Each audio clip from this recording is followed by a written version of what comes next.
السلام عليكم ورحمة الله وبركاته. يا رب تكونوا جميعا بخير وسعادة وفي أحسن الأحوال. وصلت بعثة نادي الزمالك الحمد لله بسلام فجر اليوم الحمد لله. رحلة كانت شاقة، رحلة طويلة استغرقت 12 ساعة. اللعيبة طبعا مرهقة، ربنا يكون في عونهم. يعني اللعيبة سافروا بطيران عادي مش طيران خاص، وكان في ترانزيت في السكة يعني. زائد برضو هم جايين برضو نفس القصة ونفس الحكاية. بناء عليه بسيره طبعا ادى اللعيبة راحة. النهاردة لسه واصلين فجر اليوم، وان شاء الله الزمالك هيبدأ ان هو يخوض تدريباته بمشيئة الرحمن بكرة استعدادا لمباراة ستيلنبوش الجنوب افريقيا. واحد هيقول لله هو مش في مباراة يوم الاحد قدام سبورت؟ هقول لك في مباراة، ولكن الزمالك هيلعب فيها بالفريق الرديف او باللعيبة يعني مش هتاخد فرصة او مش هتاخد فرصة. زائد ان احنا هنشوف اسماء يمكن اول مرة نشوفها يعني في المباراة ديت. فطبعا رابطة الأندية كانت رفضت ان هي تأجل المباراة دي للزمالك عشان اللي بتطبق اللائحة يعني والقوانين، والناس ما فيش مساحة عندهم ان هم يأجلوا مباراة للزمالك، والناس عاوزين يعني ينهوا المسابقة يعني بشكل سليم. فكتر خيرهم يعني والله يكون في العون. يعني الناس بتتعب بجد وبأمانة يعني بيطبقوا اللائحة بحذافيرها بس على الزمالك بس. فالمهم عندنا احنا كجمهور الزمالك هي مباراة الكونفدرالية، مباراة العودة قدام الفريق الجنوب افريقي اللي هي يوم الاربعاء. مباراة صعبة. واحد هيقول لي صعبة ازاي يا كابتن؟ ده احنا كنا هناك في ملعبهم وكنا يعني الزمالك كان يفوز 3-4 وكانوا بيضيعوا هم وقت في ملعبهم في وسط جمهورهم. هقول لك لا اصبر، سيبك من الفخ وسيبك من الخية ديت والكلام اللي هيطلع من الاعلام. ده فريق تعبان، ده فريق ضعيف، ده فريق بي، ده فريق عليه. تنزل اللعيبة بقى مرتخيه بقى، واللي بصوا ضامنين المكسب في جيبنا وبتاع ومش عارف ايه، هوب تتلدع. يعني وقعنا في الخية ديت كتير، وارجع بالتاريخ لورا وانت تعرف وانت تشوف. فمطلوب من لعيبه الزمالك ينزلوا المباراه بجديه من اول المباراه، في دماغنا نجيب هدف، نجيب الثاني، نجيب الثالث، نأمن دفاعاتنا بشكل كويس، ما يدخلش فينا هدف. للاسف يعني القانون بتاع الهدف خارج الارض بهدفين في حاله التعادل ده اتلغى في اوروبا، ولكن في افريقيا لا، لسه القانون ده بيتطبق هنا، او الامر ده بيتطبق هنا. يعني في حاله التعادل لو الفريق احرز هدف خارج ارضه بيتحسب له بهدفين. فمباراه صعبه، مباراة مهمة. كمان المصري لعب طبعا قدام سيمبا التنزاني، كان المصري فاز بهدفين، ولكن لسه المصري قدامه يعني مرحلة صعبة وهي مباراة الذهاب هناك يعني. ولكن ان شاء الله المصري قادر ان هو يتخطى يعني هذه المباراة. في حالة بمشيئة الرحمن الزمالك فاز المباراة ديت والمصري فاز المباراة دي، وطبعا هتكون في مواجهة قبل النهائي ما بين الزمالك والمصري، وان شاء الله الزمالك يقدر يتخطى العقبه ديت ويتخطى مباراه المصري. وبمشيئه الرحمن بنسبه كبيره يعني اللي هيكون متواجد في النهائي فريق نهضه بركان، وان شاء الله الزمالك يكون معاه. ومش عاوز حد يستهون بنهضه بركان. نهضه بركان الموسم ده ناهي الدوري المغربي بفارق 21 نقطه، بيقدم موسم على اعلى مستوى في الدوري المغربي. فريق نادي بركان فرقه مرعبه بجد، فرقه مرعبه. ولكن نادي الزمالك قادر ان شاء الله ان هو يحافظ على اللقب بمشيئه الرحمن، ويقدر يحققه للموسم الثاني على التوالي بمشيئه الرحمن. طيب ده كل ما يخص يعني البعثه والاستعداد الزمالك والكونفدراليه يعني. طيب عاوز ادخل مع حضراتكم قبل ما اتكلم على زيزو وحلاق زيزو والمفاجأة الصادمة اللي بيصدم فيها يعني كل جمهور نادي الزمالك وكل الاعلام الاهلاوي، واخد كلام الجن حلاق زيزو ده يعني الكل طالع بيه دلوقتي ترند يعني خلاص الليلة خلص. عاوز اتكلم الاول على تصريحات استاذ احمد سالم. استاذ احمد سالم كان له تصريحات امبارح في برنامج زملكاوي يعني، كلمه داخله الراجل بيتكلم من ضمن الكلام اللي هو قاله، اتكلم على الطعن اللي الزمالك قدمه طبعا بالتضامن مع بيراميدز للجنة التظلمات ضد القرارات اللي طلعت من رابطة الأندية، طبعا اللي هي بتخص مباراة القمة يعني، وتخفيض العقوبة على النادي الأهلي بعدم خصم ال3 نقاط اللي هم الإضافيين اللي هم بنهاية الموسم.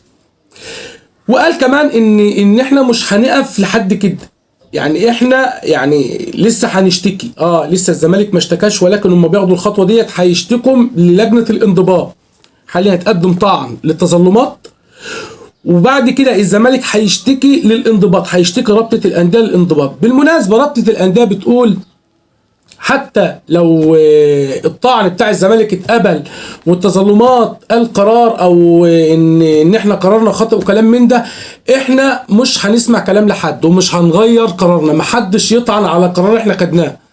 مش فاهم يعني ايه انت قلت قرار محدش يطعن عليه؟ الحاجه دي انا عايز افهمها. يعني يا راجل، ده اللي محكوم عليه بالاعدام بيعمل طعن وبيعمل استئناف على الحكم، ووارد وساعات ان هو بياخد براءه او الحكم بيتخفف. انت يعني ايه مش فاهم؟ يعني انت قلت قرار ما ينفعش حد يطعن عليه. طيب هو لما الزمالك طلب من حضرتك محضر الاجتماع والحيثيات بتاعه القرار اللي انتوا خدتوه بتخفيض العقوبه او بتغيير العقوبه على النادي الاهلي، انتوا وافقتم ولا رديتوا على الزمالك؟ هو مش الزمالك طلب منكم قال لكم طب ادوني محضر الاجتماع وقولوا لي انتوا استندتم على ايه انكم تاخدوا القرار ده؟ ومحدش رد. بالمناسبه حتى الاستاذ ممدوح عباس قال انا عندي معلومات ان ما كانش حد موجود اصلا في الربط ومفيش اجتماع اتعمل، واحنا كلنا عارفين ان ما كانش في اجتماع اتعمل ومحدش رد. واستندتوا انتوا قلتوا احنا بنتسند على بند القوه القاهره. القوه القاهره ايه مش عارف انت، يعني انت بتفند اللائحه على مزاجك. يعني انت خدت البند بتاع القوه القاهره. طب هو الاهلي تعرض ايه القوه القاهره؟ ما انا عايز افهم والله العظيم بالعقل كده وبالراحه، عايزين نتكلم مع بعض. هو الاهلي تعرض لقوه قاهره ازاي؟ الاهلي الاتوبيس بتاعه طلع بالمناسبه وصل لحد استاد القاهره. والله الاتوبيس بتاع الاهلي وصل لحد استاد القاهره، وبعد كده ضير وراح على الفرع الثاني بتاع النادي الاهلي عشان اللعيبه تتمرن وما يلعبوش المباراه. فاثناء ما هم كانوا رايحين لاستاد القاهره طبعا الاتصالات كانت شغاله ومش عارف ايه والحكايه والروايه ونأجل ونعمل والحكام ومش الحكام والكلام ده كله. فين بقى القوه القاهره هنا اللي منعت الاهلي ان هو يدخل الاستاد؟ انت وصلت يا باشا بالاتوبيس بتاعك وانت اللي ضيرت ولفيت ورحت على الفرع الثاني بتاع النادي الاهلي. هل انت اما جيت بالاتوبيس كده لقيت في حاجه يعني منعاك انك تنزل من الاتوبيس تخش الاستاد فانت مشيت؟ ولا احنا يا جماعه بنفند اللوائح على المزاج؟ يعني بالمناسبه يعني الزمالك مش هيسكت في الامر ده وهيصعد الامور، وطبعا لا بديل عن حل الرابطه. يعني رابطه شغاله لصالح انديه معينه مش على مسافه واحده ما بين كل الانديه.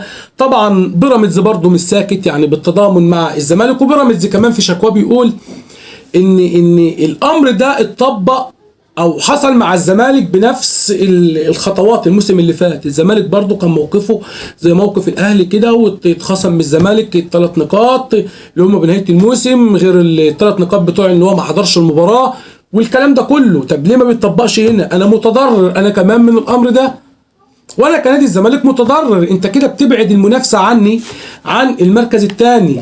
يعني انا حقي وفرصتي بسبب انسحاب الاهلي قدام الزمالك ان انا انافس على المركز الثاني مع الاهلي واكون متواجد في دوري ابطال افريقيا الموسم اللي جاي. واحد يدخل يقول لي يا عم ما انت بتحلم، ما انت بتعمل. يا عم سيبنا نحلم يا سيدي، سيبنا نحلم.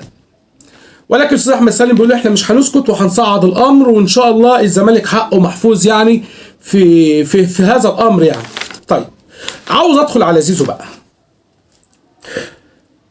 للاسف شفت بعض الاعلاميين والمصحف الشريف حاجه تضحك. زيزو وقع للنادي الاهلي، زيزو مضى للنادي الاهلي. طب مين يا عم الحاج اللي قال لكم ان هو مضى للنادي الاهلي رغم ان زيزو حلف ان هو ما مضاش؟ قال لك الجن. مين الجن؟ الحلاق بتاع زيزو. يعني انتوا خدتوا كلام على لسان الحلاق بتاع زيزو. يعني زيزو مثلا هو بيحلق دردش معاه قال له انا مضيت للنادي الاهلي يا جماعه.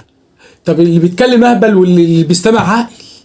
يعني زيزو هو بيحلق فقال للحلاق بتاعه تصدق يا جن انا مضيت للنادي الاهلي خلاص؟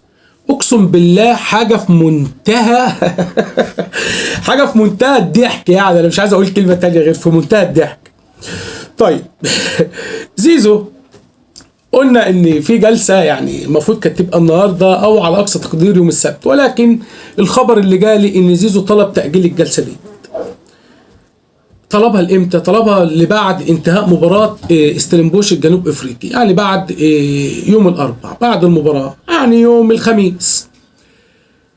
فميدو اكد عليه. المفروض يعني كان لجنه التخطيط النهارده الكابتن احمد حسام ميدو والاستاذ والكابتن حازم امام والاستاذ عمرو الجنايني طبعا هيكونوا مجتمعين مع زيزو مع والده النهارده او بكره، ولكن الراجل قال انا عندي ظروف يعني شخصيه فانا مش هقدر احضر الجلسه ديت، فرجاء ناجل الجلسه ديت لبعد مباراه الفريق الجنوب افريقي.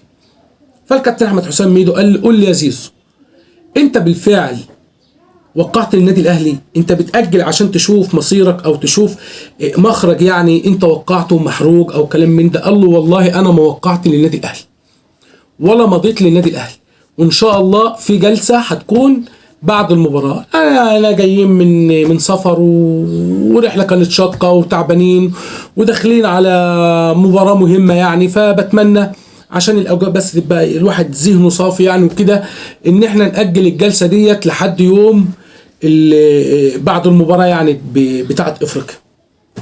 كابتن ميدو قال له ماشي.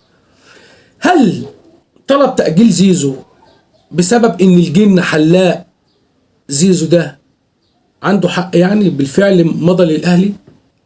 انا مش عاوز اظلم ومش عاوز اسبق الاحداث ومش عاوز ان انا اجتهد يعني في الكلام اللي بقوله، ولكن كل اللي انا هقوله ان انا الكلام جالي من داخل نادي الزمالك ان الاجواء صافيه وان زيزو بالفعل هيجدد، ولكن انا قلت مش هصدق الا لما اشوف بعيني، ولكن انا مضطر ان انا اسكت لحد ما اشوف الامور هتوصل لحد فين. مضطر اسكت لحد ما اشوف الجلسه ديت هتنتهي على ايه، لان الجلسه دي الجلسه الحاسمه. الجلسه اللي جايه ديت يعني فيها حل من الاثنين ملهاش تالت. يا زيزو مجدد ومكمل يا زيزو ماشي، مفيش حاجه اسمها بقى تاجيل، مفيش حاجه اسمها الحكايه، مفيش حاجه اسمها الروايه. فدي الخلاصه او خلاصه الامر في قصه زيزو. فاحنا مش عاوزين برضو نهاجم زيزو في المدرجات، مش عايزين نهاجم زيزو على السوشيال ميديا. شوف يا جماعه الامور توصل لحد فين، مش عاوزين احنا نكون زي الدبه اللي قتل صاحبها. ده رجائي طبعا من كل جمهور الزمالك، وان شاء الله جمهور الزمالك يكون هو كلمه السر يوم الاربع بمشيئه الرحمن لحسم نادي الزمالك صعوده الى المربع الذهبي بمشيئه الرحمن. بتمنى من حضراتكم تشاركوني برايكم في التعليقات على الموضوع اللي اتكلمت فيها، وبتمنى بعد اذن حضراتكم تعملوا لايك للفيديو ده عشان يوصل لاكبر عدد من جمهورنا العظيم. وكل زملكاوي حر، كل زملكاوي محترم ينزل يكتب في التعليقات عاش الزمالك وعاش حبه في قلوبنا. شكرا لكم، السلام عليكم.